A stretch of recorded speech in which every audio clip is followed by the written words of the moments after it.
আজ বোসবাড়ির অজয় বোসের বড় মেয়ে চন্দ্রানীকে পাত্রপক্ষ দেখতে আসবে। গোধূলি আলোয় মেয়ে দেখানোর ব্যবস্থা করা হয়েছে, কারণ মেয়ের গায়ের রং বেশ চাপা, মানে কালো। গোধূলি আলো গায়ে পড়ে যদি গায়ের রংটা একটু পরিষ্কার লাগে, তাই তোড়জোড় বেশ ভালোই হয়েছে, কারণ এর আগে আরও অনেক দেখাদেখি হয়েছে, আর প্রতিবারই পাত্রপক্ষ খেয়ে দিয়ে পান চিবোতে চিবোতে চলে গেছে। এবারে তাই কোণে দেখা আলোতে মেয়েকে দেখানো হচ্ছে বাড়িতে একটা বেশ আনন্দের রেশ। সদ্য বিয়ে হয়ে আসা বোসবাড়ির ছোট ছেলের বউ সোমাশ্রীর উপর ভার পড়েছে চন্দ্রানীকে সাজগোজ করানো আর পাত্রপক্ষকে খাতির যত্ন করার। শিক্ষিতা সোমাশ্রী আবার একটু মুখের উপর সত্যিটা বলে দেয়, কথার মধ্যে লুকোছাপা কিছু নেই। আধুনিকা সোমাশ্রীকে যখন এ বাড়ি থেকে দেখতে গিয়েছিল, তখন ওর পিসি শাশুড়ি ওকে বলেছিলেন, একটু হেঁটে দেখাও তো। গ্রাম্য পরিবেশে বাস করা আগেকার মহিলারা যেমন বলতেন আর কি। সোমাশ্রী উঠে দাঁড়িয়ে হেঁটেছিল ঠিকই, কিন্তু কথা শোনাতে ছাড়েনি। মিষ্টি মুখে বলেছিল, কেমন দেখলেন, হাঁটাচলা ঠিক আছে তো?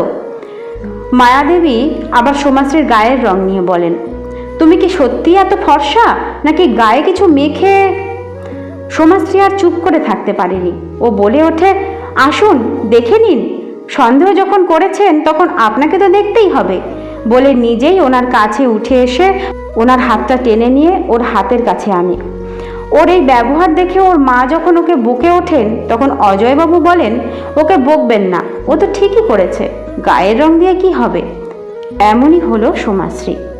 ওর দোষ থাকলে কেউ যদি ওকে কিছু বলে, ও চুপ করে থাকে, আর অন্যায় হয়েছে বলে ক্ষমা চেয়ে নেয়, অন্যথায় প্রতিবাদ করে ওঠে। সোমাশ্রী শহুরে, কিন্তু গ্রাম্য পরিবেশ ওর বেশ ভালো লাগে, তাই কঙ্কন মফস্বলের ছেলে জেনেও ও বিয়ে করতে রাজি হয়ে যায়। কঙ্কন এখানেরই এক হাই স্কুলের ইংরেজি টিচার। সোমাশ্রীও স্কুল টিচারই করত, তবে বাচ্চাদের স্কুলে। ইচ্ছে আছে এখানের কোনো একটা স্কুলে শিক্ষকতা করবে। সোমাশ্রী বরাবরই স্পষ্ট বক্তা, তাতে কারোর রাগ হলেও ওর কিচ্ছুই আসে যায় না। ওর এই আগঢাগ না রেখে কথা বলাটা আবার ওর শ্বশুর অজয় বোসের খুব ভালো লেগেছিল।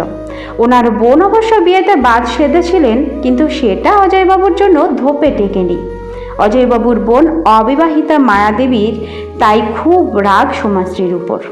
সোমাশ্রীকে এ বাড়ির অনেকেই পছন্দ করে না, আবার অনেকে খুব ভালোবাসে। সোমাশ্রী অবশ্য কাউকে পরোয়া করে না। বিয়ে হয়েছে মাত্র 6 মাস হলো, এর মধ্যেই নিজের শ্বশুর আর জ্যাঠা শ্বশুরকে বেশ হাত করে নিয়েছে। নিজের শাশুড়ি মা বা জেঠি শাশুড়ি মাও খুব ভালোবাসেন, কিন্তু কাকি শাশুড়ি মা বা পিসি শাশুড়ি মা ওকে খুব একটা পছন্দ করেন না। দিদি শাশুড়ি কমলাবালা আবার নাতবউ বলতে অজ্ঞান। সোমাশ্রীর ননদরা বা একমাত্র বড় যা রঞ্জনা সোমাশ্রীকে খুব পছন্দ করে। সোমাশ্রীর 4 ননদদের মধ্যে এক ননদের বিয়ে হয়ে গেছে, বাকি 3 জনেই সোমাশ্রীর ভক্ত। চন্দ্রানী সোমাশ্রীর থেকে বয়সে বড় হলেও সম্মানে কিন্তু ছোট। ওর নিজের এক ননদ ছাড়াও আছে 2 জ্যাঠতুতো আর খুড়তুতো ননদ। আরেক ভাসুর আছেন, যিনি জেঠিমার ছেলে। চন্দ্রানীও শিক্ষিত, গায়ের রং চাপা, তবে মুখশ্রী বেশ মিষ্টি। চন্দ্রানী গুণবতী, আঁকা লেখা সেলাইয়ের কাজ ছাড়াও ঘর সংসারের সব কাজ করতে পারে, চাকরিও করে। যেটা একটা মেয়ের মধ্যে থাকা দরকার, তার সবই ওর মধ্যে আছে। তবু ওর বিয়েতে ওর গায়ের রং বাধা হয়ে দাঁড়াচ্ছে। সোমাশ্রী শুনেছে চন্দ্রানীকে নাকি অনেক পাত্রপক্ষ দেখেছে, কিন্তু গায়ের রঙের জন্য নাকি বিয়ে হয় না। ও শুনেছে এক এক পাত্রপক্ষের এক এক রকম খারাপ ব্যবহারের কথা। যত সেসব শোনে ততই ওর মাথাটা গরম হয়ে যায়।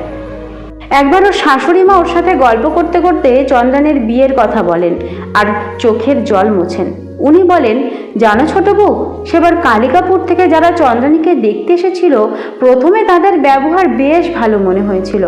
এসে থেকেই আমাদের সাথে এমন গল্প করছিল যেন মনে হয়েছিল এখানেই হয়তো চন্দ্রানীর বিয়ে হবে। চা জল মিষ্টি খেয়ে ওরা বলল, এবার মেয়ে আনুন। চন্দ্রানীকে সাজিয়ে গুজিয়ে ওদের সামনে আনতেই ওদের মুখের হাসি মলিন হয়ে যায়, আর ওরা এক একজন এক একটা প্রশ্ন করে চন্দ্রানীকে নাজেহাল করতে থাকে। ওরা বলে, শোনো মেয়ে, আমাদের বাড়ির ছেলেরা খুব সকাল সকাল অফিসে যায়, তুমি পারবে তো ভোরে উঠে ওদের রান্না করে দিতে, খেতে দিতে? পারবে তো টিফিন করে দিতে? চন্দ্রানী ওদের কথার উত্তরে ঘাড় নেড়ে দেয়। ওনারা আবার বলেন, মুখে কথা নেই কেন, বোবা নাকি? একটা গান গিয়ে শোনাও তো দেখি। এত অবধি ঠিকই ছিল, কিন্তু যখন ওনাদের মধ্যে থেকে একজন উঠে এসে চন্দ্রানীর চুল ধরে টেনে দেখেন বিনুনিটা নকল কি না। তখন চন্দ্রানীর চোখে জল আসে। আর তোমার শ্বশুরমশাই রাগ করে বলেন, উঠে যা চন্দ্রানী, এক মুহূর্ত এখানে থাকবি না। তুই কি পণ্য যে তোকে এত কিছু দেখাতে হবে? যা, ভিতরে চলে যা। আর ওনাদের উদ্দেশ্যে বলেন, এবার আপনারা আসতে পারেন, আমরা আপনাদের সাথে সম্পর্ক করতে ইচ্ছুক নই। সদর দরজা দেখিয়ে দিয়ে বলেন, তাহলে এবার আসুন। সেদিন মেয়েটার মুখের দিকে সত্যি তাকানো যাচ্ছিল না বলেই মুখে আঁচল চাপা দিয়ে কেঁদে ওঠেন সোমাশ্রীর শাশুড়ি মা। সোমাশ্রী বলে, সেদিন বাবা ঠিক কথাই বলেছিলেন, সত্যি তো চন্দ্রানী কি ওদের বাড়ির কাজের লোক হয়ে যাচ্ছে নাকি? পরে শাশুড়ি মার উদ্দেশ্যে বলে, তুমি দেখো মা, চন্দ্রানীর খুব ভালো বিয়ে হবে। সোমাশ্রীর শাশুড়ি মা বলেন, তোর মুখে ফুল চন্দন পড়ুক, আমার মেয়েটা বড্ড ভালো রে, মুখ ফুটে কোনোদিন কিচ্ছু চায়নি, যখন যা দিয়েছি তাই হাসি মুখে নিয়েছে। গায়ের রং কালো বলে ওর মনে খুব কষ্ট, তাই তো স্কুল কলেজে ওর বন্ধুর সংখ্যা কম। স্কুলেও অনেক হেনস্থা হতো, কিন্তু ও কিচ্ছু আমাদের বলতো না। ওর বোনরা এসে আমাকে বলতো, বাড়ি থেকেও খুব একটা বের হতো না। সোমাশ্রীদের বাড়িতে ওদের বিয়ের রাতে গিয়েছিল ঠিকই, কিন্তু খুবই আড়ষ্ট হয়ে বসেছিল। সেদিনে সোমাশ্রী ওকে লক্ষ্য করেছিল।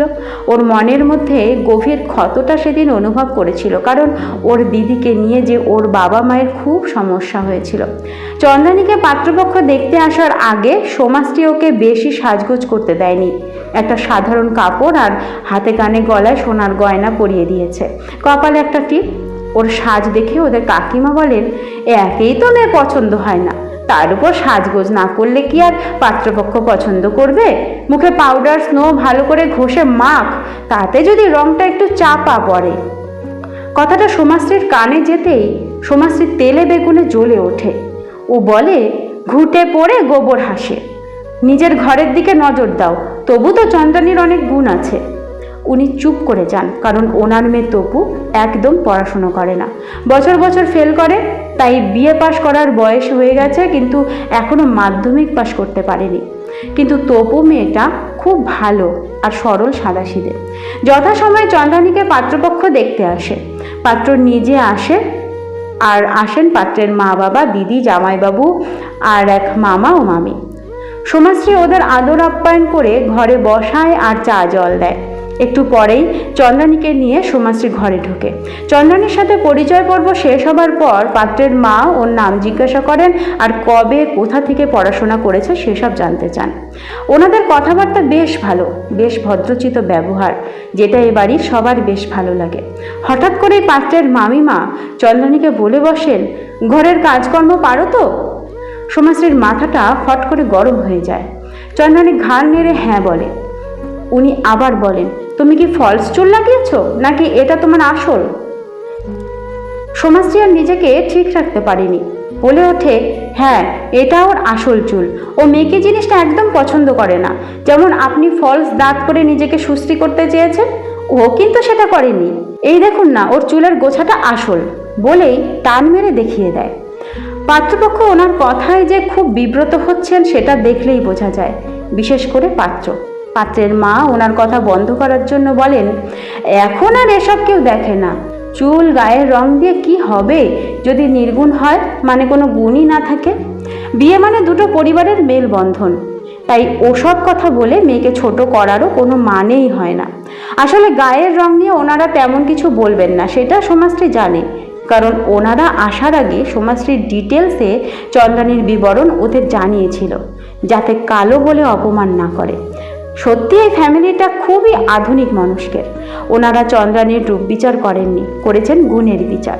সেদিনই পাত্র সুশোভন বড়দের সম্মতি নিয়ে চন্দ্রানীর সাথে আলাদা করে কথা বলেন, আর ওর বাড়ির লোকেরা ছেলের সম্মতির অপেক্ষা করে। প্রায় আধ ঘন্টা পরে চন্দ্রানী আর সুশোভন হাসি মুখে ঘরে ঢোকে। আগামী অগ্রহায়ণ মাসে এক গোধূলি লগ্নে ওদের বিয়ে। তারই পাকা কথা হয় এই কোণে দেখা আলোয়।